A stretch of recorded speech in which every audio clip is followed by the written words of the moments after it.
Donc merci à vous d'être venue, Madame la Ministre. Pour la première fois que nous vous accueillons, notre Commission des Affaires européennes, nous aurions préféré qu'effectivement nos collègues soient moins préoccupés par la plénière, mais c'est le jeu. Par ailleurs, vous le savez bien, ils auront un compte rendu tout à fait précis de ce que nous allons échanger, parce que je crois que par contre, les politiques dont vous avez la charge ont une forte composante européenne et qu'il est important que la recherche et l'enseignement supérieur, qui nous rassemblent aujourd'hui, mobilisent très activement notre commission. Alors, j'essaierai d'être brève pour laisser le temps nécessaire du débat, mais là, ça sera plus court que d'habitude. Voilà, donc je pourrais reposer des questions, du coup, parce que je suis toujours très frustrée, vous le savez bien. On pose les premières questions, et puis après, ce sont les autres. Donc, sur les questions relatives à la politique européenne de recherche, notre commission a nommé 2 rapporteurs d'information, donc Audrey Linkenheld et Jacques Miard, qui nous présenteront leurs conclusions fin mars, et donc qui sont représentés, mais qui vont arriver. Le financement de la politique européenne de la recherche, donc il y a une nécessité de trouver de nouvelles sources de développement et d'emploi pour les décennies à venir. Et cela nous impose de consacrer des moyens importants à l'effort de recherche et d'innovation pour gagner en compétitivité dans l'esprit de la stratégie Europe 2020. Et Madame la Ministre, comme je suis écologiste, je trouve qu'on ne fait pas toujours assez la place à ce que l'écologie peut apporter dans la recherche et l'innovation. On n'y pense pas dans ces domaines-là et pourtant, on voit bien que les universitaires, nous sommes en train de doubler nos effectifs parlementaires, c'est magnifique. Donc, voilà. D'un autre côté, donc, la crise des dettes souveraines et le resserrement de la contrainte budgétaire sur les États membres interdit d'ouvrir des chantiers trop dispendieux. Ce qui nous met un petit peu face à une quadrature du cercle, c'est-à-dire que le projet de 8e programme 4 de recherche pour les années 2014-2020, rebaptisé Horizon 2020, reflète la double contrainte. Et donc, notre crainte est qu'Horizon 2020 fasse tout ou partie les frais de négociations difficiles sur le cadre financier pluriannuel. Et l'enveloppe initialement proposée par la Commission européenne, qui était autour de 80-90 milliards en euros courants, on a peur que ce soit sérieusement amputé. Et en tout cas, si vous vous battez sur ce front-là, Madame la Ministre, vous trouverez une commission à vos côtés. Ça, vous pouvez déjà en être sûr. Donc début janvier, à Bruxelles, vous avez fixé une ligne rouge à ne pas franchir, qui est la limite basse de 67 à 70 milliards d'euros, en deçà de laquelle, donc, ce niveau de financement paraîtrait vraiment insuffisant. Est-ce que c'est toujours votre position? Est-ce que vous pouvez la maintenir?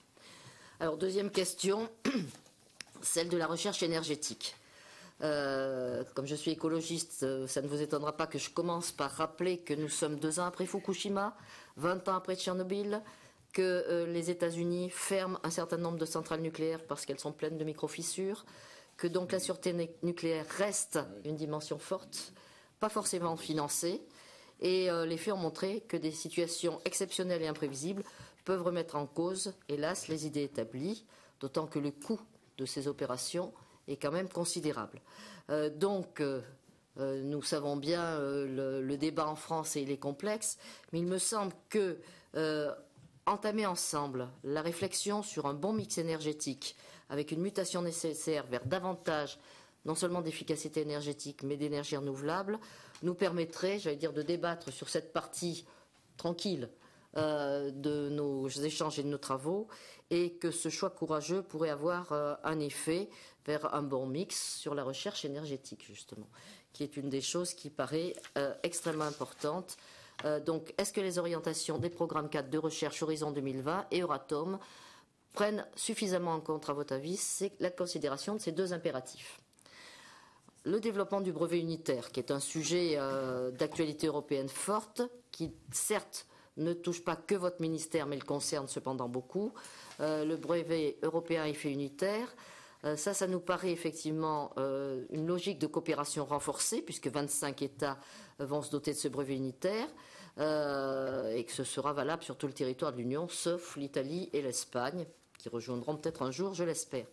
Les 2 règlements sur le fonctionnement du nouveau système et sur son régime linguistique ont été adoptés, mais il reste encore à ratifier l'accord international relatif à la juridiction spécialisée qui sera compétente pour trancher les litiges.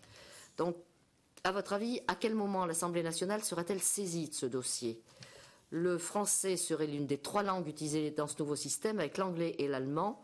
Il est donc important que nous fassions diligence pour créer un effet d'entraînement vis-à-vis de nos partenaires.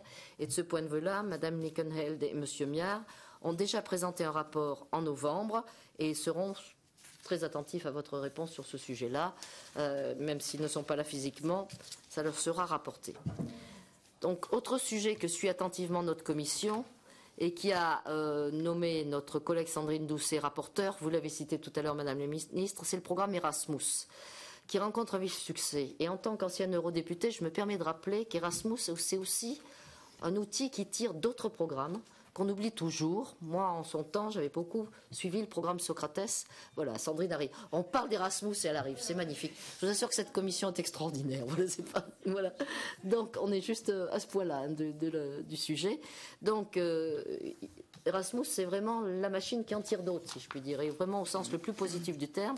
Et le rapport de Sandrine Bélier le montrait... excuse-moi, Doucet. Ça sonne pareil, excuse-moi, comme je travaille avec l'autre Sandrine, mais sur un autre sujet. Donc, il constitue l'une des réussites certaines de l'Europe, participe à la construction d'une identité nationale, et si on veut continuer, et d'une identité européenne forte, si on veut continuer à ce que la jeunesse s'imprègne de l'Europe, Erasmus, c'est quand même le référent. Donc, pouvez-vous nous apporter quelques précisions quant aux montants qui seront alloués et quels seront les arbitrages qui auraient été décidés à ce propos? Vous avez bien compris notre inquiétude par rapport à ce dossier. Et vous êtes par ailleurs récemment prononcé à propos de la démocratisation du programme. Pouvez-vous nous indiquer ce que vous entendez par cette proposition? Parce que là aussi, ça nous aiderait beaucoup et à vous relayer et à vous soutenir. Le projet de classement des universités européennes, enfin, le classement de Shanghai est devenu depuis plusieurs années une référence incontournable pour le monde académique, mais les standards sur lesquels il s'appuie sont, me semble-t-il, contestables. Les critères utilisés, le nombre d'articles publiés, la visibilité des universités ne permettent pas véritablement de faire un classement qui fait sens. À cet égard, le projet alternatif européen de le Liu Multirank constitue une excellente initiative. Quels critères seront privilégiés par ce système? Quelles seront les conséquences pour les universités françaises en termes d'obligations, en particulier de publication? Voilà les quelques questions de départ, Madame les ministres. Nous vous écoutons avec attention et je vais dire la qualité va remplacer la quantité pour relancer le débat. Je vous remercie. Merci, Madame la Présidente. Mesdames, Messieurs les députés, merci d'avoir résisté aux sirènes d'un hémicycle passionné pour parler d'un sujet de fond qui est l'Europe. Moi, tout d'abord, je suis une Européenne convaincue. Il se trouve que dans une vie professionnelle antérieure, j'ai participé à de nombreux projets européens dans le domaine de la sûreté nucléaire, notamment, ou de la sûreté des centrales thermiques.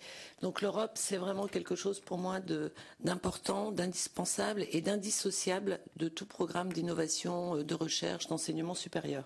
Nous ne serons audibles et nous ne survivrons au niveau international sur l'amont, c'est-à-dire sur la recherche, sur l'enseignement supérieur, comme sur l'aval, la production de services et de produits, que si nous sommes davantage européens.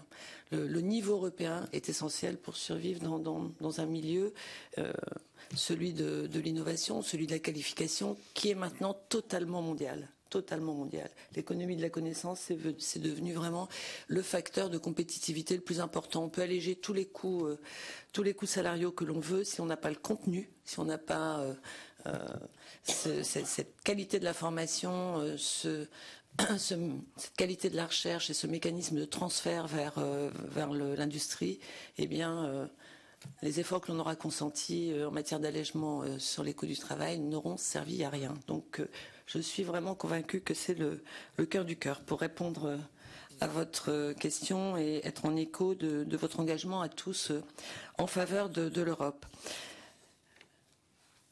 Alors, cette ambition partagée qui n'est pas suffisamment partagée, justement, c'est l'un des premiers constats que j'ai fait en arrivant à ce ministère. J'ai vu que nous avions reculé, j'y reviendrai tout à l'heure, dans notre participation, dans notre contribution aux projets européens de la recherche. Je dirai tout à l'heure pourquoi, j'ai un diagnostic et je fais toute une campagne de conviction auprès des organismes de recherche et des laboratoires afin qu'ils participent davantage aux projets européens.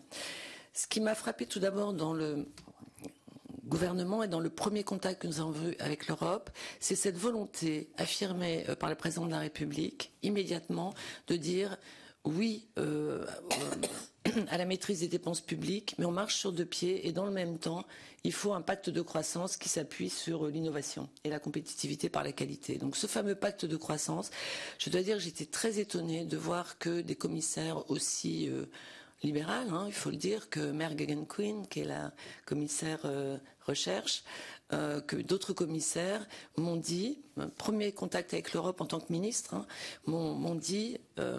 Jacques Maire n'est pas là, donc je peux dire 3 mots en anglais. On dit, ça va peut-être le faire venir, on dit François Hollande, my hero. Et franchement, c'était pas une adhésion politique. Mais simplement, je pense que l'Europe était dans l'attente de ce message d'un rebond européen par l'innovation. Et on sait bien que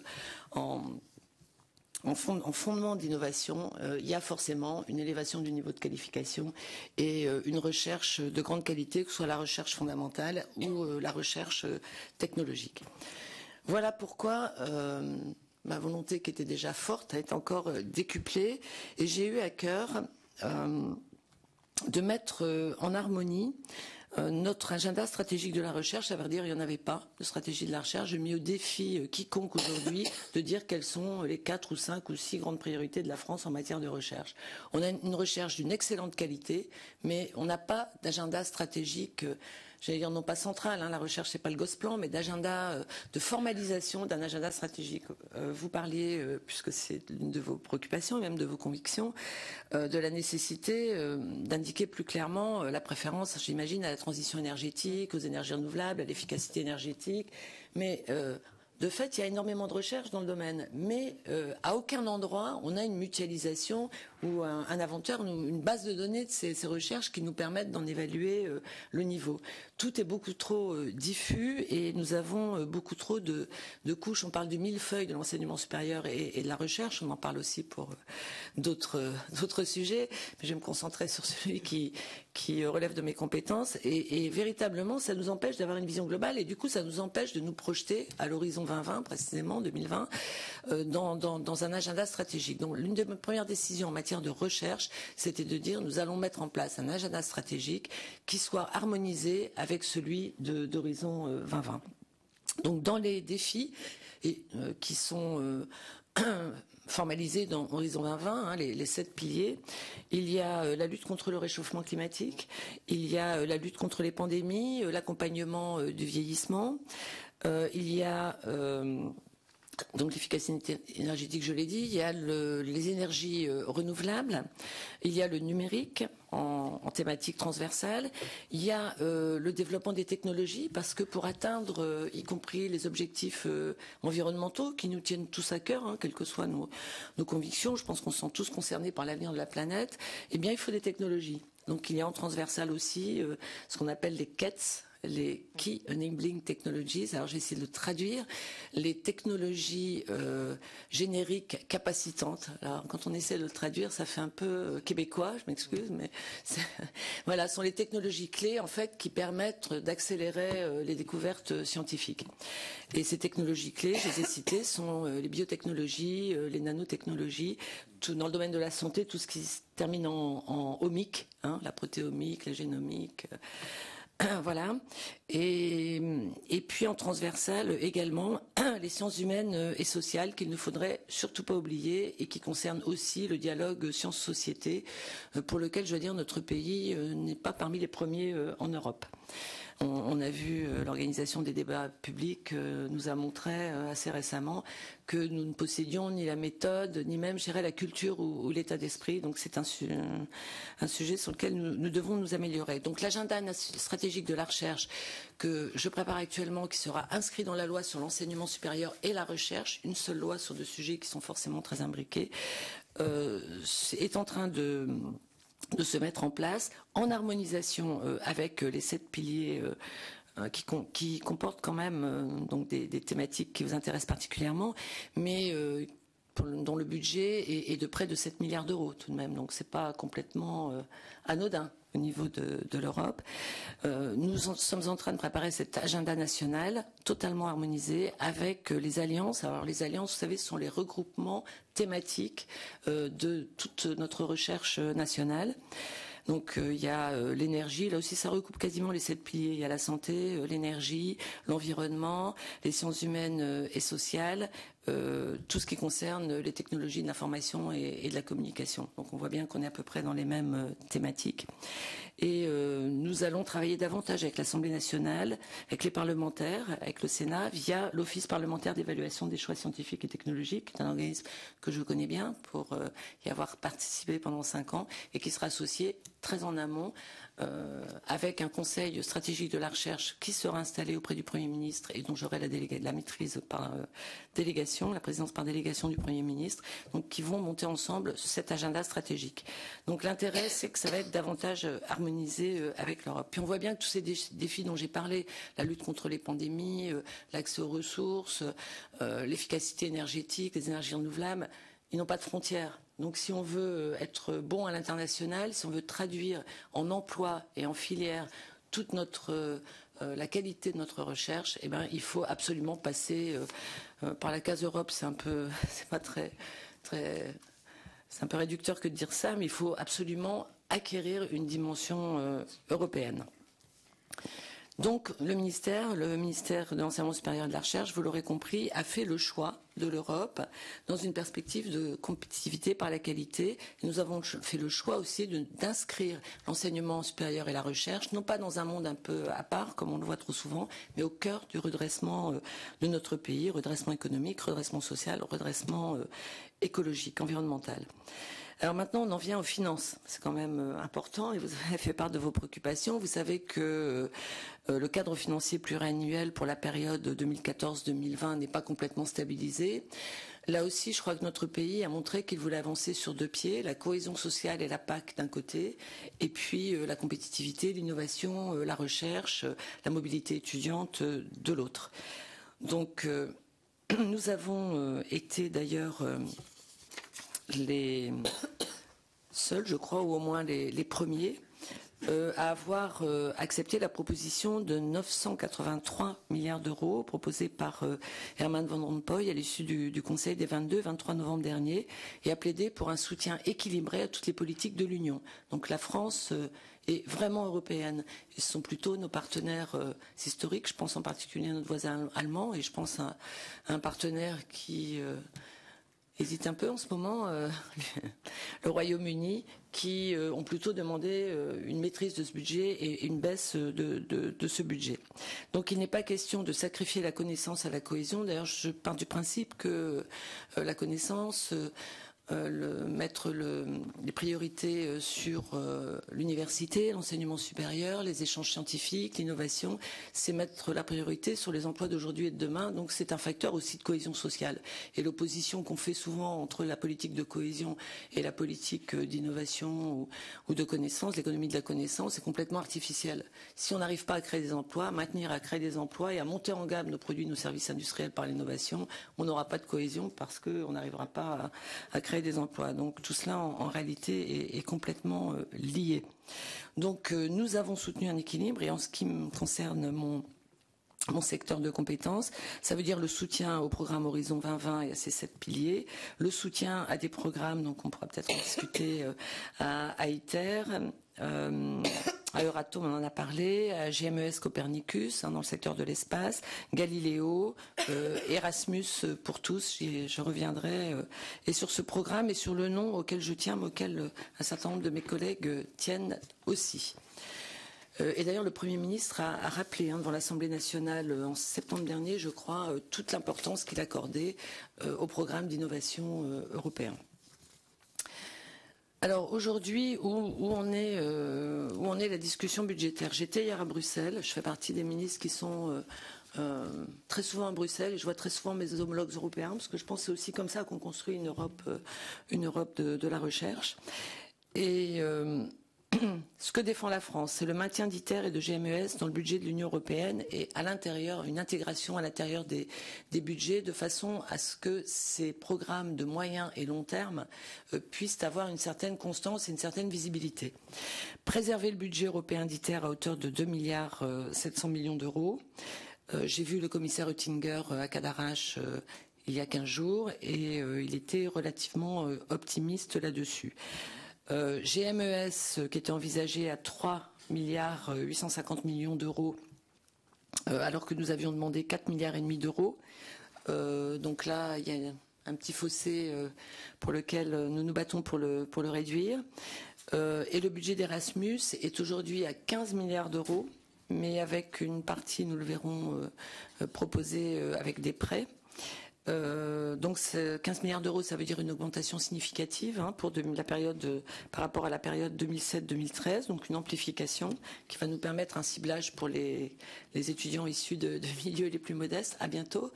Et donc ce serait 15 milliards d'euros en incluant la politique de voisinage, les 2 milliards d'euros.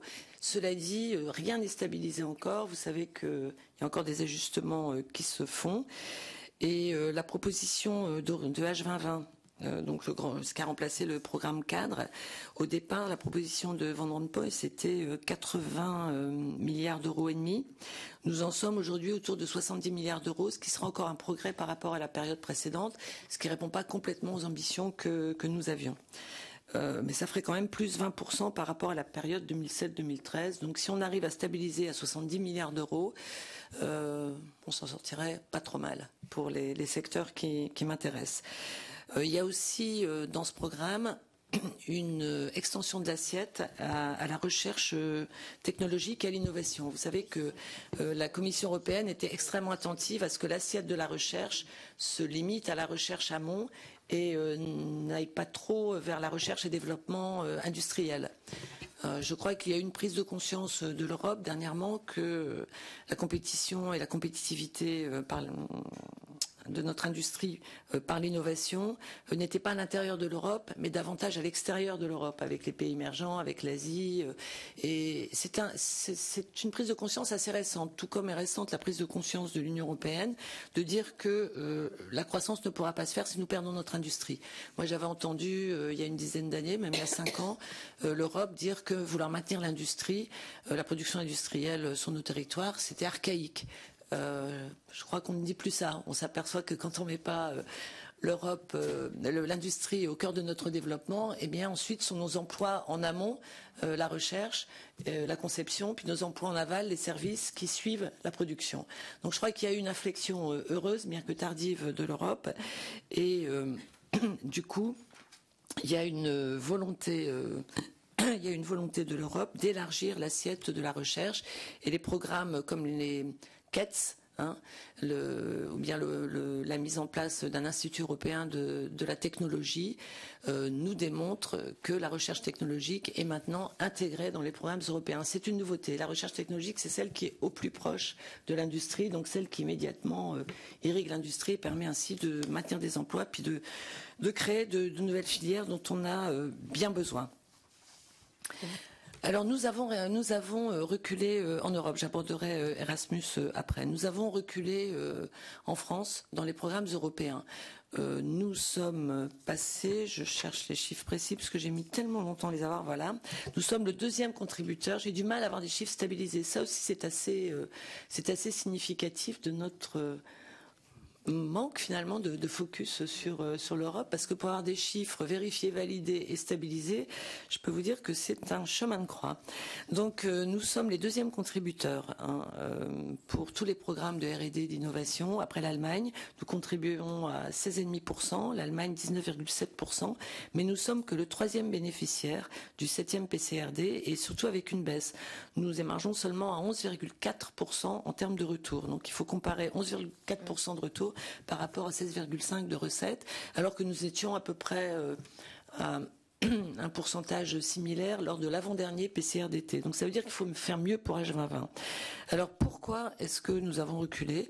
Moi je pense qu'il y a une raison toute simple, c'est qu'il y a eu une frénésie d'appels d'offres dans le dernier quinquennat entre l'Agence nationale de la recherche, les investissements d'avenir, les clusters, et nos chercheurs sont moins allés à l'Europe. parce qu'en les interrogeant, en interrogeant les responsables d'organismes, ils nous ont dit que c'était quand même plus compliqué à l'Europe. Il faut parler de bruxellois, il y a l'histoire de la simplification, il y a eu le contentieux du CNRS avec l'Europe qui s'est finalement résolu pour la prise en compte des ce qu'on appelle les overheads, encore pardon Jacques Mia, c'est tous les frais de structure et de gestion qui n'étaient pas pris en compte, la fameuse discussion, est-ce qu'on prend les prix réels, est-ce qu'on prend des prix de gestion au forfait.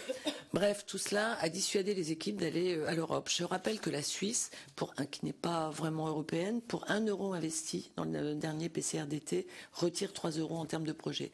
Et pourtant, nous avons un des meilleurs taux de réussite. C'est-à-dire que nous sommes à plus de 25% de réussite quand nous présentons des projets. C'est mieux que l'Allemagne, c'est mieux que le Royaume-Uni. Donc c'est d'autant plus dommage de ne pas aller chercher ces fonds.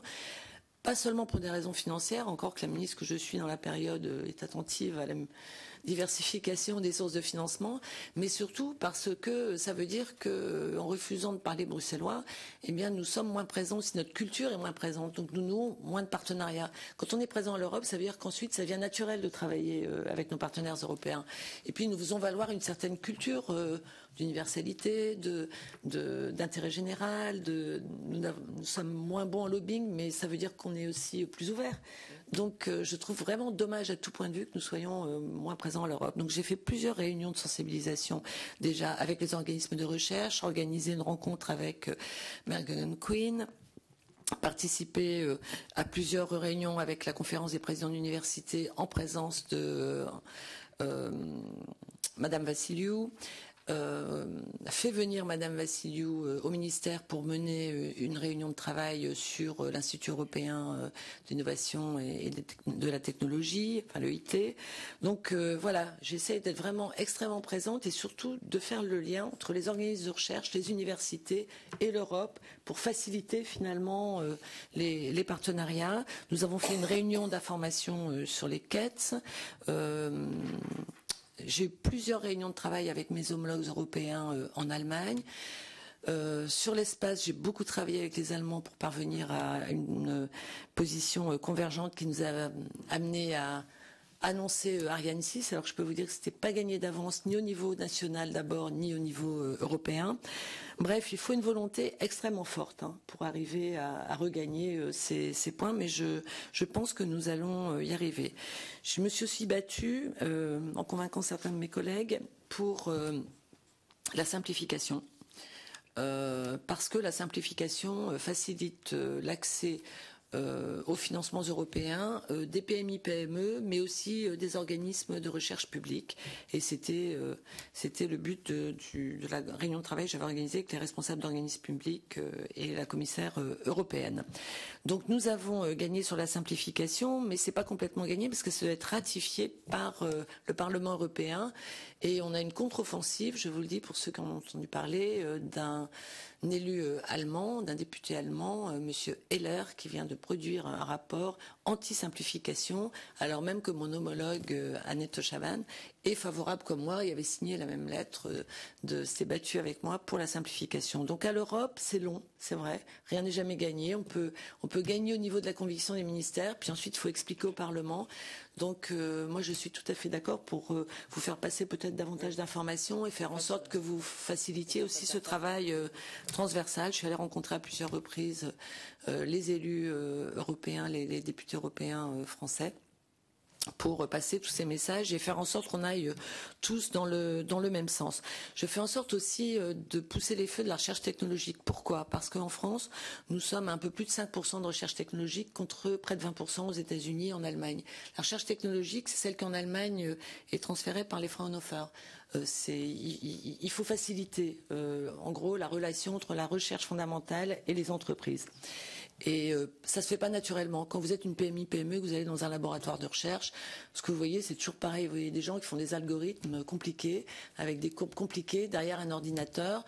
On vous explique les choses de façon assez compliquée. Et en gros, vous voyez pas du tout le rapport avec l'activité que vous avez. Donc il faut des médiateurs. Et ces médiateurs sont les plateformes technologiques, c'est la recherche technologique, qui est vraiment la bonne interface, le bon interlocuteur des PMI-PME, avec des entrées qui doivent être des entrées d'usage. d'usage donc de marché. C'est pas un gros mot le marché, ça me permet de produire des emplois. Donc c'est quoi justement ces entrées d'usage? Ce sont exactement les entrées sociétales qui sont dans les 7 piliers du PCRDT, qui vont être dans notre agenda stratégique de la recherche. Ce sont des démonstrateurs. Démonstrateurs dans le domaine de la santé, de la mobilité, de la ville durable, de la culture y compris, de la santé. Et quand vous avez ces espaces de démonstration, il y en a un, le CEA, la direction de la recherche technologique du CEA en particulier, on a installé déjà à Grenoble et à Saclay, et nous avons lancé avec le Premier ministre et Arnaud Montebourg 4 plateformes nouvelles à Toulouse, à Bordeaux, à Nantes et en Lorraine pour vraiment pousser les feux de la recherche technologique. Quand vous êtes un patron de PMI-PME, que vous arrivez, que vous voyez ces usages, immédiatement vous faites le lien avec le marché. Et c'est comme ça que vous arrivez à intégrer de l'innovation. C'est ce que font les KETS à un niveau européen, et c'est pas pour rien si c'est le directeur de la recherche technologique du CEA qui a été désigné par le président Barroso, Jean Terme, pour mettre en place ces KETS au niveau européen. C'est aussi un moyen, si vous voulez, de contourner en quelque sorte la commission concurrence qui, elle, voit toujours compétition, qui, elle, voit toujours la compétition au niveau infra-européen, erreur majeure, alors qu'elle est évidemment à l'extérieur de l'Europe. Donc les KETS, nous y sommes très attentifs et nous sommes très attentifs à ce que les KETS soient préservés dans les arbitrages qui risquent de se passer d'ici la mi-février. Donc, Key Enabling Technologies. Je suis obligée de le dire en anglais, parce que je vous dis Key Enabling Technologies, on aura du mal. Donc, les technologies génériques. La mise en cohérence, j'en ai parlé, le Conseil stratégique de la recherche également. Il y a aussi des grands programmes structurants qui sont importants. Alors que l'on soit favorable ou pas au nucléaire, j'allais dire presque peu importe, un projet comme ITER, l'intérêt d'un projet comme ITER, c'est qu'il met des scientifiques du monde entier autour d'une même table. Et quand on met les scientifiques du monde entier autour d'une même table, sur un projet de long terme, les découvertes, elles vont être dans bien d'autres domaines que le nucléaire. Personne ne peut dire aujourd'hui, si on est vraiment honnête sur le plan scientifique, et moi je travaille dans le secteur de l'énergie, personne ne peut dire si dans 50 ans, on aura ou non un réacteur à fusion qui produise très peu de déchets. C'est impossible. Ce serait mensonger que de le dire. Mais le fait, mais ça peut arriver, c'est quand même l'objectif, il faut avoir un objectif. Mais puis ça produit moins de déchets, donc c'est pas mal non plus. Mais l'intérêt d'un tel programme structurant, c'est vraiment que des scientifiques du monde entier et des technologues du monde entier, des gens de la recherche fondamentale comme de la recherche appliquée, travaillent ensemble, mettent toutes leurs compétences. On a très peu de projets en réalité aujourd'hui de cette taille-là. Alors il faut en maîtriser les coûts, c'est évident, mais que ce soit les projets spatiaux, que ce soit des projets comme ITER, que ce soit les projets de l'aéronautique, c'est à peu près les seuls secteurs et les seuls projets qui permettent, j'allais dire, cette synergie des intelligences. Et les applications que l'on a, du coup, avec ces grands projets structurants, se passent dans tous les domaines, le domaine de la santé, le domaine des textiles intelligents, le domaine des matériaux, et ça diffuse dans l'ensemble du tissu industriel. Donc si on suit bien la chaîne, ça nous permet, et là c'est vraiment la synergie européenne qui nous permet ça nous permet de diffuser de l'innovation dans l'ensemble de l'industrie. C'est comme ça qu'on gardera nos projets industriels. Ça nous permet aussi d'avoir des procédés qui sont plus propres, plus vertueux, qui correspondent à l'économie circulaire, qui s'occupent des déchets, qui prennent absolument en compte toute la chaîne. Donc il faut voir, même si je comprends bien que mon enthousiasme puisse ne pas être partagé sur certains points, mais je pense que ce qu'il faut voir, il faut être complètement objectif, il faut voir l'intérêt de ces projets, l'intérêt scientifique, l'intérêt en matière de connaissances, mais l'intérêt en matière de diffusion de ces connaissances dans l'ensemble du tissu industriel et technologique est énorme, énorme. Donc il ne faut pas... je reprends une expression grenobloise comme ça, je suis grenobloise, jeter le bébé Claude Dubin quand on parle des jugements à porte-pièce. Il faut être un peu plus nuancé, me semble-t-il, quelles que soient les convictions, encore une fois, et moi je respecte toutes les convictions. Pourquoi c'est intéressant aussi de nous inscrire dans cet horizon H2020, c'est que ça nous permet de dépasser ce que l'Agence nationale pour la recherche avait trop suscité au cours de ces dernières années, c'est-à-dire des appels d'offres annuels. La chasse au crédit annuel pour un chercheur de la recherche fondamentale, c'est complètement idiot. Aucun chercheur de la recherche fondamentale, et tous les prix Nobel vous le diront, et il y en a beaucoup en France, ce qui veut dire qu'on a une recherche de bonne qualité, ne peut préjuger, au moment où il lance ses recherches, ne peut préjuger sur l'application de ses recherches. Claude Lorius, quand il a fait ses carottages dans l'Antarctique, il ne savait pas que ça allait servir d'indicateur 30 ans plus tard pour le réchauffement climatique. C'est notre chercheur le plus primé à l'étranger, glaciologue réputé. Serge Haroche, aujourd'hui, avec ses recherches sur l'optique quantique, c'est que sûrement ça permettra de développer des ordinateurs qui consomment moins d'énergie et qui sont plus puissants, qui peuvent intégrer davantage d'informations, mais il est incapable de dire dans quel secteur exactement. Et on leur demandait, avec la grille de l'Agence nationale de la recherche, on leur demandait de préciser des délivrables. Que veut dire un délivrable? Ça s'appelait comme ça, c'était de l'anglais traduit de français comme ça. Comment un chercheur fondamental peut-il inventer des délivrables? En plus, vous savez que les chercheurs, si vous fréquentez les laboratoires, vous savez que ce sont des gens passionnés, mais extrêmement intègres, parfois même naïfs. Ils sont incapables d'inventer des délivrables. Et donc, on leur demandait de trahir leur déontologie même. Un bon chercheur, c'est quelqu'un qui est honnête, foncièrement honnête, qui se remet en cause, qui remet en cause les résultats de sa recherche, qui essaye d'avancer. Et donc, c'était complètement inadapté. Voilà pourquoi j'ai demandé à l'ANR d'avoir des projets davantage de moyens à long terme pour la recherche fondamentale et pourquoi je pousse les chercheurs de la recherche fondamentale à s'inscrire dans les projets structurants. Parce qu'il faut avoir une vision moyen et long terme. Le rythme de la recherche fondamentale n'est pas le même que le rythme politique ou que le rythme budgétaire annuel. Et c'est bien la recherche fondamentale qui, in fine, opère toutes les innovations de rupture. La recherche technologique, elle génère ce qu'on appelle les innovations incrémentales, c'est-à-dire pas à pas, on fait sauter des verrous technologiques. Mais c'est bien la recherche fondamentale qui fait les innovations de rupture. Et les innovations de rupture, le retour sur investissement en termes de richesse, c'est 7 fois plus important que les innovations incrémentales. Donc voilà pourquoi on a intérêt à laisser travailler en paix une recherche fondamentale de qualité, parce qu'on bénéficiera des produits de cette recherche à terme, même pour la recherche en sciences humaines et sociales, qui produit aussi, qui génère aussi des innovations, y compris avec un impact économique intéressant. Alors, puisque je suis sur le transfert, je voudrais dire un mot sur le brevet. Je crois que c'est l'une de vos préoccupations. Donc le brevet unitaire, 35 ans après qu'on en ait parlé, c'est vrai que le rythme européen est parfois un peu lent, a été adopté, mais pas par tout le monde, par 13 pays européens. Et malheureusement, l'Espagne, l'Italie n'ont pas adopté ce brevet unitaire, ce qui fait que ce n'est pas une mesure que l'on peut pour l'instant transposer. Pour répondre à votre question, puisque donc c'est une mesure intéressante, mais comme elle n'est pas adoptée par l'ensemble des pays, elle se superpose. Je prends l'exemple d'une PMI française, elle devra toujours déposer son brevet à l'INPI, à l'OEB, à l'Office européen des brevets, et brevet unitaire auprès de la Commission européenne. Donc c'est une simplification parce que au niveau du coût, on passe de 36 000 € en moyenne à 6 000 €. Donc ça c'est positif pour les laboratoires publics et positif surtout pour les PMI, PME et les entreprises de taille intermédiaire.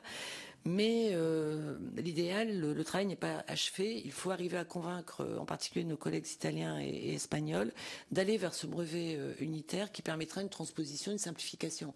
Parce qu'il faut qu'une entreprise, si on est vraiment européen, il faut qu'une entreprise française puisse développer un brevet européen. Alors, je veux dire que, certes, il y a 3 langues, mais il y a un résumé du brevet qui doit être traduit dans toutes les langues. Donc, on respecte quand même les langues, d'accord ? Voilà, donc une première avancée, 35 ans après, et j'espère qu'on ne mettra pas, aussi longtemps. Oui, en fait, le brevet, on me fait préciser, il a été adopté par 25 sur 27 des pays, sauf l'Italie et l'Allemagne, mais l'accord international doit être ratifié par 13 pays. Oui, j'ai inversé le 13, excusez-moi. Alors, aujourd'hui, donc, tel je disais, les inconvénients, comme on doit toujours, pour une entreprise française, je prends un exemple concret, déposer son brevet auprès de 3 instances, on a le risque d'une insécurité juridique, parce qu'il y aura toujours un mot qui sera différent, donc ça insécurise l'innovation. Il y a une augmentation possible des contentieux. La veille est plus dispersée, donc moins efficace, et une fragmentation territoriale de la protection avec des dispositifs différents sur les pays. Et 3 États pour l'instant seulement qui ont ratifié le brevet. 13 États, pas 3. C'est pas grave. Voilà. Donc le travail n'est pas terminé. Alors Erasmus, puisque ça va contribuer à une de vos questions, c'est extrêmement important pour nous. Et peut-être quelques chiffres, mais vous les avez, j'imagine, en tête, surtout Sandrine Doucet. Nous sommes le 2e pays en Europe à utiliser le programme Erasmus. Nous, aujourd'hui, il y a 31 000 étudiants français qui partent en mobilité et nous accueillons 26 000 étudiants étrangers chaque année via Erasmus. L'Espagne doit être à 32 ou 32 500, je crois. Donc on est vraiment de grands utilisateurs d'Erasmus et les régions, très souvent, viennent en appui des bourses Erasmus. Mais on a fait une enquête, je pense que vous la connaissez, sur la sociologie des jeunes, des étudiants qui utilisent Erasmus. Ce ne sont pas les jeunes issus des plus modestes, des classes sociales les plus modestes qui sont bénéficiaires d'Erasmus. Près de 60% des jeunes, davantage de jeunes filles que de jeunes garçons, davantage de jeunes issus des écoles d'ingénieurs et des écoles de commerce que des jeunes de l'université. Et surtout, ces jeunes ont pour près de 60% d'entre eux au moins un parent qui a effectué des études supérieures. Donc on voit bien qu'on est... alors j'avais dit une fois Erasmus Bobo, ça avait fait sauter un peu en l'air tout le monde, mais c'est vrai malgré tout que sociologiquement c'est extrêmement homogène et que aussi d'ailleurs pour des raisons culturelles, même s'il est aidé par une bourse de la région et si ça lui donne des ressources suffisantes, il y a un obstacle culturel parce que très souvent les jeunes issus des milieux les plus modestes n'ont jamais voyagé et donc il y a une appréhension beaucoup plus grande. C'est pourquoi j'avais dit que je me battrais pour que les filières professionnelles et les filières technologiques, en gros les STS, les IUT c'est déjà plus vrai, mais aussi les filières professionnelles, les licences professionnelles, soient davantage ciblées comme bénéficiaires des programmes Erasmus. D'abord parce que dans le domaine technique, que ce soit pour le tourisme, la restauration, dans un CV, il faut maintenant avoir une expérience à l'international. Et ça permet de faire une carrière beaucoup plus intéressante et de progresser beaucoup plus vite. Or, ce sont précisément ces jeunes-là qui sont le moins concernés par les programmes Erasmus. Alors, je suis allée plaider cela auprès de plusieurs commissaires, aussi bien du côté élu des présidences de commission que du côté commissaire. Et je dois dire que j'ai une certaine écoute.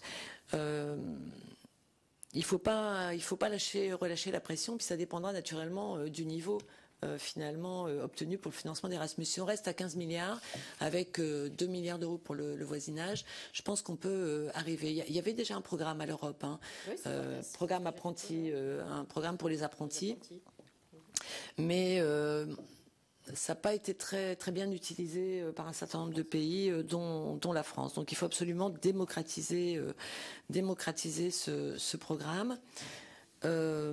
Sachant aussi qu'aujourd'hui en France, on ne le sait pas suffisamment, 51% de nos bacheliers sont titulaires de bac pro et de bac techno. Donc on voit bien qu'on a un vivier, on a identifié la priorité. Maintenant, il faut passer à l'action. Il y a aussi l'élargissement de l'assiette peut se faire aussi par une ouverture géographique. Je parlais des 2 milliards dédiés au voisinage. Le voisinage, c'est aussi l'Euro-Méditerranée et l'Erasmus méditerranéen qu'a annoncé le président de la République lors de sa visite en Algérie. Et ça me paraît très intéressant parce que ça permet d'avoir une Europe tournée vers la Méditerranée. On sait bien que quand on veut opérer une ouverture, quand on veut amplifier un partenariat, bien, si on commence par les jeunes, on mise sur l'avenir.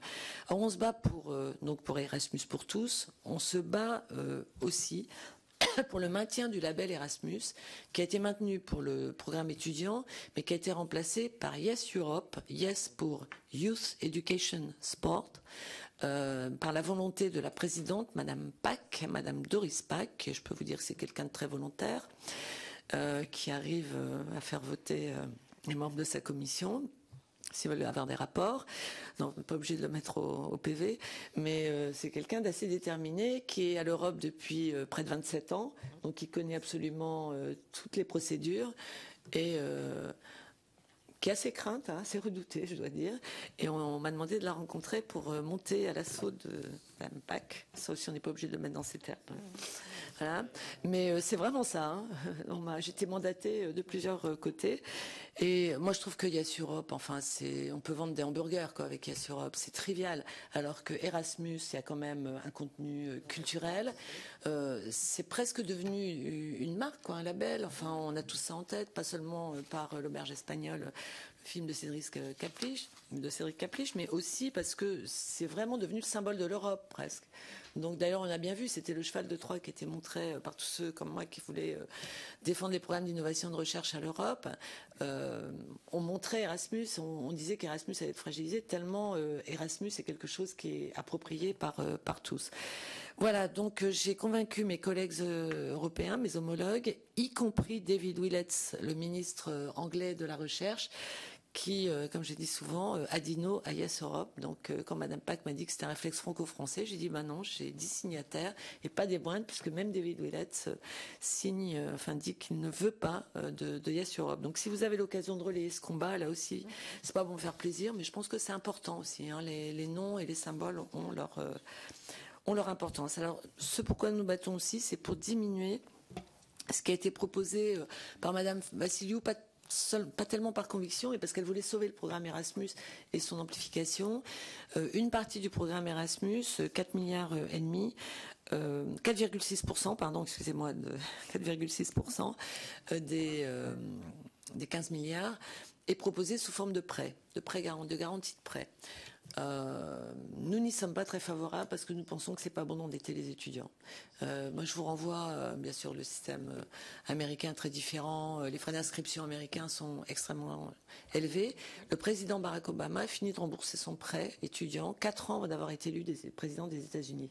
Il l'a dit l'autre jour en disant qu'il fallait arrêter l'inflation des droits d'inscription aux États-Unis. Donc, des étudiants qui sont déjà endettés, souvent sont ceux qui sont issus des catégories les plus modestes, parce que les autres arrivent à se faire financer par les parents, vont encore plus hésiter à s'endetter davantage, parce qu'il y a déjà des prêts d'honneur pour certaines filières. Donc nous avons écrit, là aussi, les mêmes ministres, ministres italiens, etc., allemands, anglais, français, espagnols, nous avons écrit au président de la Commission pour qu'il fasse baisser les 4,6% prévus à 2% du budget, à faire ça sous forme d'expérimentation et à faire une évaluation au bout de 2 ans. Voilà, je pense que là, ça aussi, c'est un objectif qu'on peut partager tous ensemble. Et puis, dernier point de cette mobilité étudiante, c'est la mobilité dans l'autre sens. C'est quelle est notre capacité à attirer des étudiants de talent. De ce point de vue-là, il fallait supprimer la circulaire Guéant. Je crois que même le MEDEF m'a félicité, c'est dire si c'était assez unanime. Ça donnait une image de la France qui n'était pas celle de la France universelle et ouverte. Et puis, on a un intérêt économique. C'est pour ça que le MEDEF m'a remercié quand j'ai abrogé la circulaire Guéant.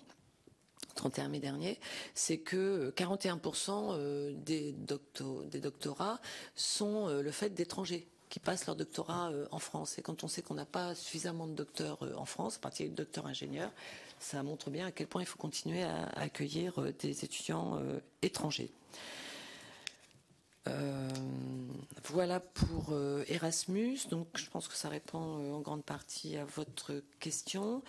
Donc sur les grands programmes structurants, j'ai parlé d'ITER, de la recherche de la politique spatiale. Donc nous nous sommes mis d'accord sur un programme dans lequel la France et l'Allemagne investissent 5 milliards d'euros dans les années à venir. Encore une fois, le programme spatial, ça ne concerne pas seulement les lanceurs qu'on envoie dans l'espace, ça concerne toute une filière. Et une filière qui est assez bien structurée et qui est bien organisée. C'est la filière, j'allais dire, dont on rêve pour les autres filières, c'est-à-dire où les sous-traitants ne sont pas méprisés, où se considérés comme des co-traitants, où on demande au PMI de développer de l'innovation. Donc sûrement, il y a encore des marges d'amélioration, mais c'était considéré par le médiateur de la sous-traitance, Jean-Claude Voyot, dans le rapport qu'il avait rendu là, dans la dernière mandature, ça avait été considéré comme la filière un peu modèle, et donc il ferait bien de s'inspirer les autres filières. Il y a ITER, j'en ai parlé. Il y a l'Observatoire européen austral. Ah oui, il y avait des questions sur Euratom. Euratom, donc c'est la fission, c'est pas la fusion comme ITER, c'est la fission. 30% de l'énergie européenne est quand même produite encore aujourd'hui par la fission nucléaire. Encore une fois, on pousse la transition énergétique, mais on tient compte aussi de ces 30% d'énergie européenne. Et puis c'est aussi une filière qui embauche. Le nucléaire embauche 100 000 personnes par an dans nos entreprises. Combien dans le renouvelable ? Pardon ? Et combien d'embauches ? Oui, sûrement pas suffisamment, mais là aussi, on est en train de monter en puissance. Mais il faut aussi, c'est de l'économie circulaire, donc il faut aussi avoir un modèle économique qui soit un modèle qui ne favorise pas, comme ça avait été le cas avec les yo-yo répétés, et avec un taux de rachat qui avait été fixé trop haut pour le solaire photovoltaïque dans la dernière mandature, et ensuite qui a favorisé la spéculation. Du coup, on avait dû tout arrêter. Donc le moratoire avait été mortel pour tout le monde, mais surtout pour 15 000 entreprises de la filière, puisque la moitié seulement avait survécu. Donc il faut aussi avoir un modèle économique qui marche. C'est pas si simple que ça. Hein.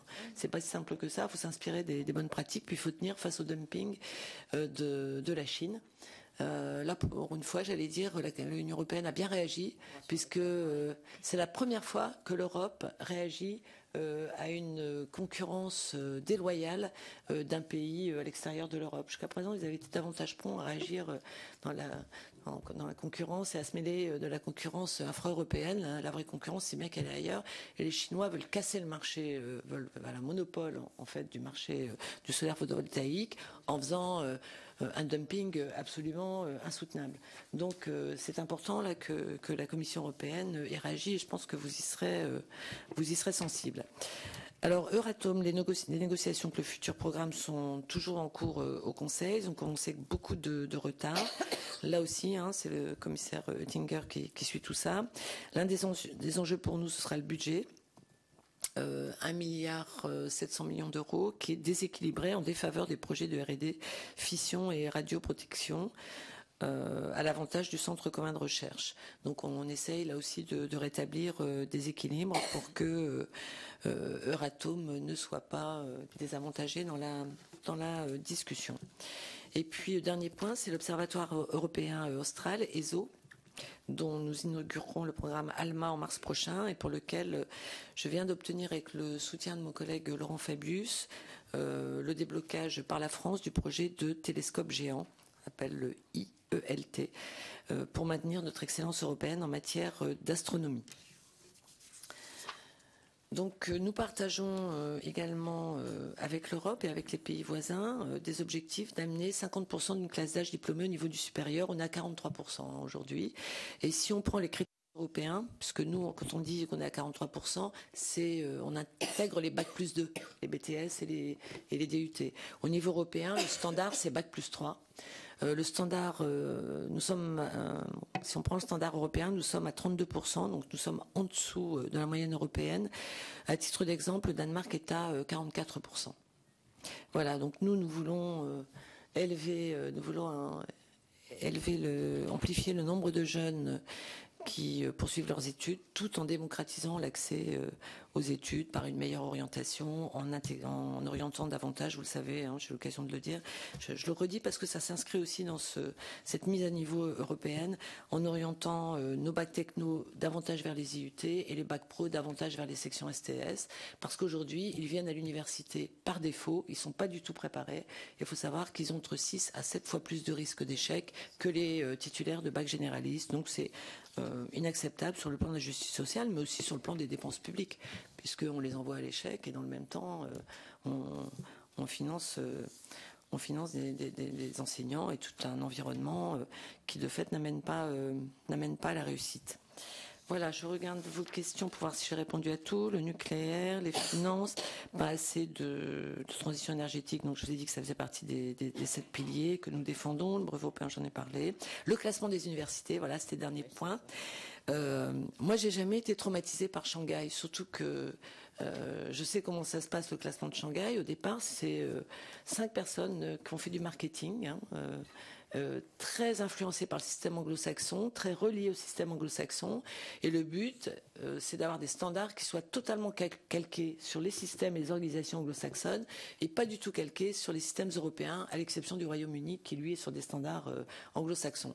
Donc vous prenez ce prisme-là, qui exclut les sciences humaines et sociales, qui ne tient pas compte du nombre d'étudiants accueillis, donc qui est complètement adapté à des filières totalement sélectives, qui ne regarde pas les liens des universités avec les territoires, qui ne prend pas en compte le transfert et la valorisation des recherches. Donc c'est purement académique, c'est complètement sectoriel, c'est pas du tout quantitatif. Et bien c'est ça le classement de Shanghai. Et le classement de Shanghai, je veux dire, ceux qui en parlent le plus sont les Européens. Et précisément, ça a été fait quelque part. Pas du tout pour arranger les Européens. Mais vous savez, à Princeton ou ailleurs, le classement de Shanghai, ils s'en fichent un peu, hein, c'est pas leur problème. Donc on voit qu'on s'est pris nous-mêmes les pieds dans le tapis d'un classement qui était fait non pas pour nous valoriser, mais au contraire pour nous dévaloriser. Donc les Allemands, comme toujours très pragmatiques, assez efficaces, ils ont mis en place leur système U-Multirank, qui est un système non pas de classement, qui est un système de qualification. Donc ils qualifient les pôles universitaires et on est en train d'élargir ce classement U-Multirank à l'Europe avec des financements européens et en élargissant le champ des territoires concernés, des pôles universitaires concernés. Donc moi je souhaite que la France, et c'est le cas hein, via nos services, s'inscrivent volontairement, délibérément, dans ce classement U-Multirank qui est bien mieux adapté à nos organisations. Parce qu'on pouvait quand même s'étonner, moi je ne vais pas être chauvine, je vais prendre d'autres universités, que l'université de Bologne, par exemple, quand même très réputée, ou celle d'Heidelberg, soit si mal classée dans le classement de Shanghai. Hein, on peut se dire quand même qu'il y a un problème, parce que ce sont des universités dont la qualité est complètement avérée. Donc au lieu de faire des contorsions pour entrer dans le classement de Shanghai, qui en plus, comme par hasard, quand il oublie un prix Nobel, c'est Jules Hoffmann, ça a des avantages Strasbourg. Soi-disant parce que à Stockholm on l'avait pas mis sur le site des prix Nobel. Ouais, il a dû protester, envoyer une lettre. On avait oublié Cédric Villani aussi, notre prix, notre médaille Fields. On avait oublié en son temps Joseph Sifakis, il n'y a pas si longtemps, prix Turing. Donc voilà, on peut se dire que c'est pas, mais on n'avait pas oublié les prix anglo-saxons. Donc voilà, moi je suis délibérément en faveur du classement U-Multirank qui va prendre une nouvelle ampleur. Je vous donnerai les éléments chiffrés si vous le souhaitez. Voilà, donc être délibérément européen et être efficace à l'Europe et être groupé. On est d'autant plus fort à l'Europe qu'on arrive groupé.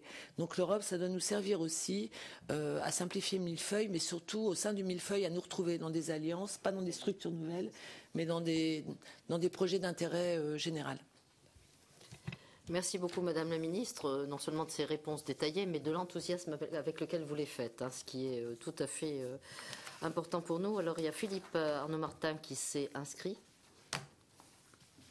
Voilà. Oui, merci Madame la Présidente. Merci Madame la Ministre pour toutes ces informations. J'avais des questions à vous poser, mais vous avez déjà répondu, notamment sur le 7e programme cadre de recherche, les 10 thématiques. Mais je voudrais savoir quand même sur la stratégie européenne de Lisbonne, qui place la recherche et l'innovation au centre du développement de l'économie et de la compétition internationale. Et il y avait un objectif qui était de porter l'effort de recherche au niveau communautaire à 3% du PIB, à l'horizon 2010. Pouvez-vous nous indiquer si cet objectif a été respecté? Et puis, puisque vous avez parlé des PME tout à l'heure, vous avez œuvré pour la simplification. Je voudrais vous parler dans le cadre le programme cadre pour la compétitivité et l'innovation. Un sous-programme est destiné spécifiquement aux PME depuis les gazelles de haute technologie jusqu'aux micro-entreprises et entreprises familiales qui représentent la grande majorité des entreprises européennes. Il facilite l'accès des PME au financement, aux investissements de leur phase de démarrage et de croissance. Ça permet également l'accès des entreprises à des informations et des conseils sur le fonctionnement du marché intérieur et ses possibilités, ainsi que sur la législation communautaire qui leur est applicable et la législation future à laquelle elles peuvent se préparer et s'adapter à moindre coût.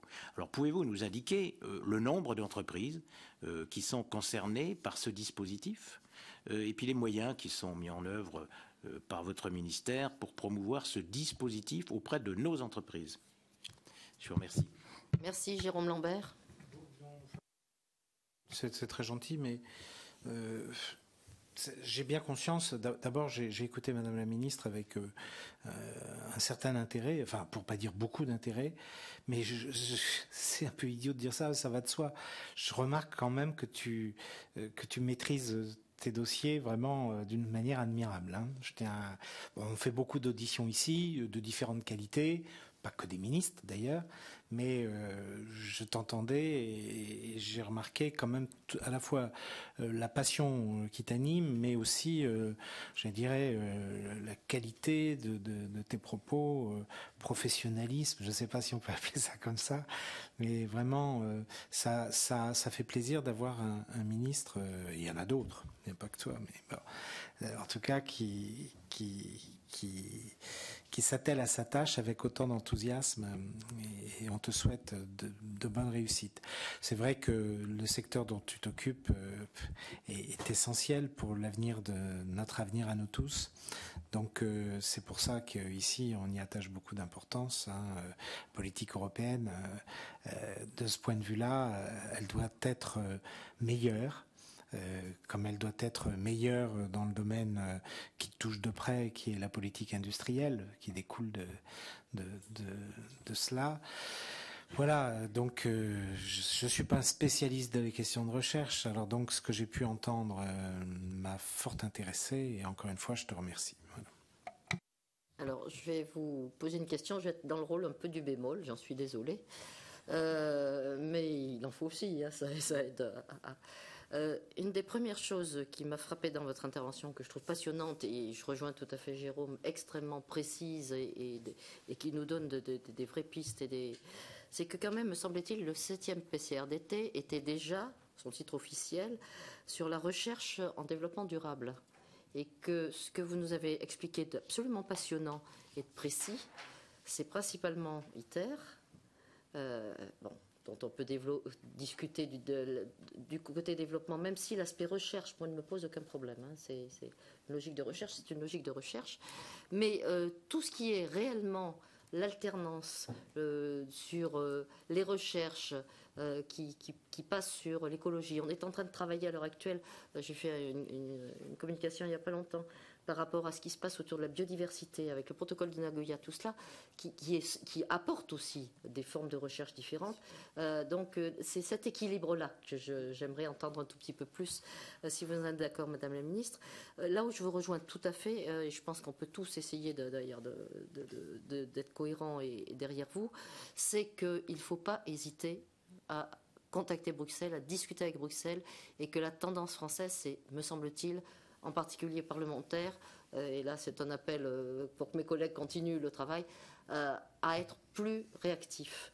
Il est d'évidence que sur les sujets qui sont les vôtres, alors vous avez très très bien expliqué où on en était par rapport à Erasmus, et la garantie de prêt, c'est quand même le système américain qui est en train d'arriver avec toutes ses dérives.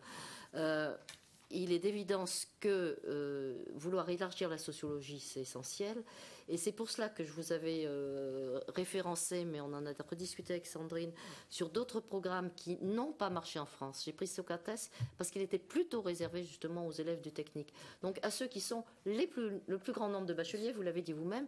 Et la publicité en France n'a pas été faite pour ça, parce qu'on est encore dans cette culture de la grande école, dont vous venez de souligner en même temps les effets pervers quant au classement des universités. Donc là-dessus, il y a peut-être du travail, y compris d'interface, à faire beaucoup avec l'Union européenne sur ces sujets-là. Et dernière chose, bien entendu, plus on aura d'alliés, et vous en cherchez vous-même, mais plus nous aussi, on pourra vous aider à trouver des alliés, me semble-t-il, pour ce sera intéressant. Donc, on a essayé dans d'autres domaines de sortir un petit peu du dialogue, même s'il est tout à fait nécessaire, Assemblée nationale, Bundestag, pour essayer d'avoir d'autres alliés, en particulier du côté méditerranéen. Je crois que ce que nous avez dit nous conforte dans cette logique-là. Voilà, merci à vous.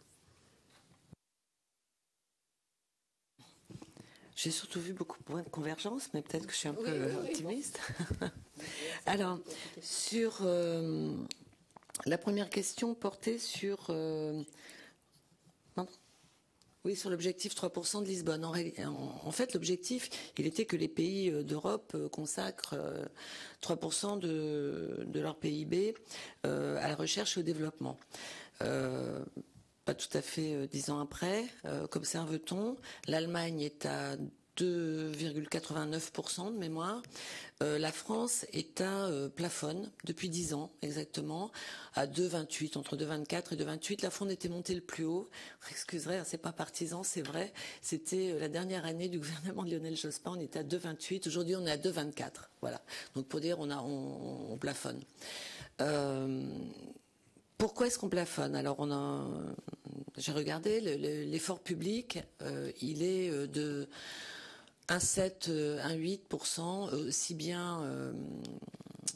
aussi bien côté Allemagne que côté France. Ce qui est beaucoup moins fort en France, c'est l'effort privé. Mais alors on aurait tendance à tirer la conclusion de dire voilà, les entreprises françaises investissent moins dans la R&D. En réalité, c'est pas tout à fait ça. C'est qu'on s'aperçoit que parce que l'Allemagne a gardé un appareil productif plus important, de fait, il y a des investissements privés dans l'industrie plus importants. Quand on compare, si on fait le ratio entre la taille de l'appareil productif allemand et la taille de l'appareil productif français, l'effort du privé est à peu près équivalent. Donc on est plombé, entre guillemets, par la perte de capacité de notre appareil productif. Donc on voit qu'on en revient toujours à l'industrie comme cœur finalement de l'innovation. Et lorsqu'on perd le cœur du cœur qui est la production industrielle tellement décriée, quand on parle de l'industrie, c'est pour la moitié des produits, de la production, c'est pour la moitié des services à l'industrie. Hein. Les emplois industriels, ils se répartissent de cette façon-là. Donc d'où l'importance de la relance industrielle, du pacte de croissance industrielle, enfin peu importe le nom qu'on lui donne, mais de cette relance de notre industrie. Et si notre industrie en France a davantage souffert de la crise, des délocalisations et des nouveaux équilibres qui sont durables, les mutations, ne rêvons pas. Les mutations, les nouveaux équilibres dans le monde, ils sont durables. Les BRIC, les pays asiatiques, les BRIC, le Brésil, la Russie, l'Inde, la Chine, ce sont des pays qui vont continuer à se développer. Il y aura peut-être des à-coups, il y aura des difficultés, mais ils vont continuer à se développer. Et nous, si nous avons moins bien résisté que les Allemands, c'est parce que nos produits et nos services se situent en moyenne gamme, mais plutôt dans la base basse du moyen de gamme. Alors qu'en Allemagne, on le voit pour l'industrie automobile notamment, c'est plutôt le haut de gamme et le haut du moyen de gamme. Donc, et pourquoi en Allemagne c'est comme ça? Parce qu'ils ont 90, pas la seule raison. D'abord, ils ont une culture industrielle plus forte. On n'a jamais considéré que l'académique et l'abstraction avaient une domination sur la technologie professionnelle. Nous, on a quand même cette culture-là en France qui nous handicape du coup. Et puis, en Allemagne, il y a 90 Fraunhofer, ces instituts, je le disais, de transfert de technologie, qui sont des académies technologiques, mais vraiment des plateformes de transfert de technologie de la recherche vers les PMI, PME et les ETI, ces fameuses entreprises de taille intermédiaire, le Mittelstand allemand, où ils en ont 3-4 fois plus que nous, parce qu'ils ont cette structure de transfert. Voilà, donc nous progresserons, paradoxalement, la réponse est que nous progresserons en France si nous arrivons à maintenir et à relancer nos emplois industriels et surtout à créer de nouvelles filières parce que nous avons des expertises. L'expertise du nucléaire, elle peut s'appliquer aux énergies renouvelables. Moi, je le dis. À Grenoble, la direction de la recherche technologique, puisqu'elle est installée à Grenoble, elle a tout un laboratoire qui s'appelle le LITEN, qui est dédié aux énergies nouvelles, à l'efficacité énergétique. Surtout sur les batteries, sur le stockage de l'énergie, sur l'efficacité énergétique, les smart grids, sur les réseaux intelligents. Eh bien, les gens du nucléaire peuvent utiliser parfaitement leurs compétences pour ce type d'énergie. Voilà, donc je pense qu'il faut aussi qu'on apprenne à être moins cloisonnés, plus souples, et puis à défendre notre industrie, à nous bagarrer pour notre industrie, pour la faire monter en puissance. Et c'est comme ça que nous arriverons, comme l'Allemagne, à être près de 3%. Il faut savoir que la Corée du Sud, aujourd'hui, elle a annoncé un objectif de 6,5% de son PIB. C'était 5% il y a peu de temps. Maintenant, ils en sont annoncé un objectif de 6,5%. Donc on n'a pas intérêt à s'endormir quand même, parce que la concurrence mondiale, elle est rude, Elle est vraiment rude. On a une avance sur l'organisation des projets, il y a des points d'expertise sur lesquels on a de l'avance. Et c'est pour ça aussi que moi j'ai voulu établir un agenda stratégique, parce qu'on ne peut pas dire qu'on est bon en tout. Il faut, le président de la République nous l'a demandé, lors du dernier séminaire compétitivité, il nous a dit il faut absolument définir des priorités et foncer. On ne peut pas continuer à saupoudrer. Sur le nombre de PME. Alors là, je vais vous décevoir parce que j'ai pas identifié le programme. Ce que je sais, c'est qu'en France, vous avez fait allusion aux gazelles. Les gazelles sont des entreprises qui ont été repérées par Oseo. Sont les entreprises qui se réunissent aussi sous la tutelle, c'est pas une tutelle, mais enfin, qui sont abritées par le comité Richelieu, ce qu'on peut appeler aussi des entreprises à fort potentiel, les PMI-PME, à fort potentiel de croissance, les EIC. Ces entreprises qui ont été repérées, elles font l'objet sûrement d'un programme européen, mais moi je ne l'ai pas identifié, mes collaborateurs non plus, donc on vous donnera la réponse par écrit. En France, il y a un programme spécifique et moi-même j'ai voulu l'accompagner avec l'ANR, puisque l'ANR, l'Agence nationale de la recherche, à ma demande, a accepté dans son conseil d'administration le 14 novembre dernier d'intégrer 100 programmes pour les PME en visant ces PME-là, donc des programmes partenariaux entre des laboratoires de la recherche publique et ces PME pour les faire monter en compétences et en innovation. Voilà, donc il s'agit de développer aussi l'esprit d'entreprise. Je pense que c'est aussi tout ce contexte culturel qu'il nous faut développer si nous voulons être efficaces. Donc je vous répondrai plus précisément sur le programme, mais comme j'ai pas l'intitulé du programme, on n'a pas pu l'identifier, malgré ma collaboratrice qui, je vois, cherche encore sur son... Voilà, mais on vous donnera la réponse. Donc quand même, vous aurez une petite déception sur mes connaissances. Là, je sèche. Je connais le programme national, mais j'ai pas fait la correspondance avec le programme, sauf que j'avais contribué en son temps au programme de la DG Innovation, à l'époque où elle existait encore, maintenant c'est dans la DG Entreprise, qui s'appelait Innovative SME, c'est-à-dire l'innovation pour les PMI, PME à fort potentiel de croissance. Donc il y a bien ce programme à l'Europe, et le fait de les avoir identifiés au niveau national par Oseo, de les faire monter en compétences avec des programmes partenariaux de l'ANR, ça nous permettra aussi de les amener, bien entendu, à l'Europe, et la simplification les concerne également, et je ferai ça naturellement en coopération avec Fleur Pellerin, puisque c'est elle qui a la délégation PMI-PME. Alors peut-être je suis passée un peu rapidement dessus, mais c'est parce qu'ils sont globaux. Sur les programmes des 7 piliers, c'est extrêmement important. Là, on est dans les 70 milliards d'euros, et sur ces 7 piliers, je rappelle, il y a l'efficacité énergétique, les énergies nouvelles, il y a la ville et la mobilité durable. Donc on est en plein dans les thématiques qui nous intéressent. Au contraire, on est vraiment dans les thématiques qui vous intéressent. Et le pilier énergie propre, énergie durable, peu importe comment on l'appelle, je dis en anglais, ça s'appelle Clean Energy. Il est dans tous les 7 défis, des 7 piliers de H2020 qui a pris la suite du PCRDT. Donc au contraire, il y a un prisme extrêmement fort de l'Europe sur ces sujets. Oui, je vais juste rajouter un petit mot sur ce que vous venez de dire, Madame la Ministre, et puis après, je pense que nous vous remercierons. J'aurais juste une phrase à ajouter aussi. Oui, c'est que, en particulier, moi j'ai insisté un petit peu là-dessus, parce qu'on budgétise toujours très très bien les recherches qu'on connaît bien, effectivement, le nucléaire, l'espace, etc. On budgétise beaucoup moins bien cette partie-là, donc on va regarder un peu ce qui se passe. Et or, les Chinois, là-dessus, vont très vite aussi. Vous avez cité le photovoltaïque, mais sur la biomasse, ils sont en train, selon une pratique, me semble-t-il, qu'ils savent très très bien utiliser, de faire du travail avec nous, voire même de faire financer, par exemple, par, y compris l'aide au développement, un certain nombre de programmes sur la biomasse, et puis après, ils nous vendront effectivement ces programmes sur la biomasse.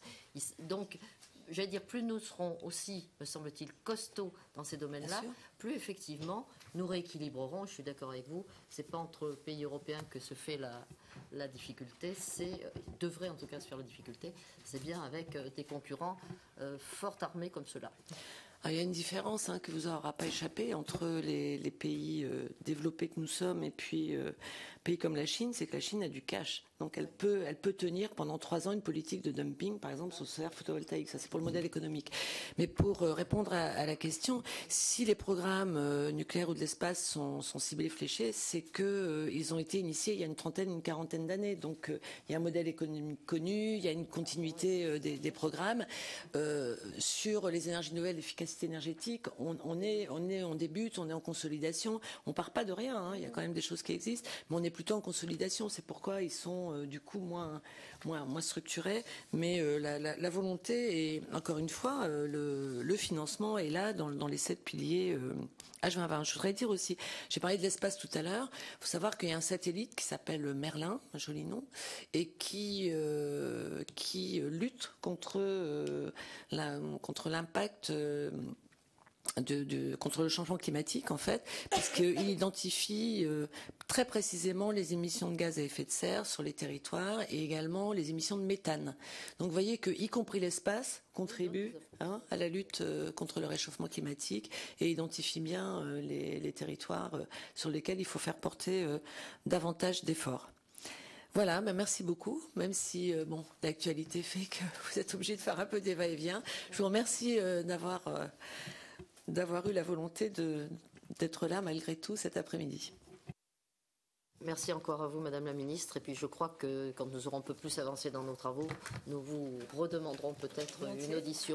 Et j'espère qu'elle sera dans des circonstances plus classiques. Voilà, c'est ça. Merci beaucoup en tout cas. Et merci pour la qualité des échanges.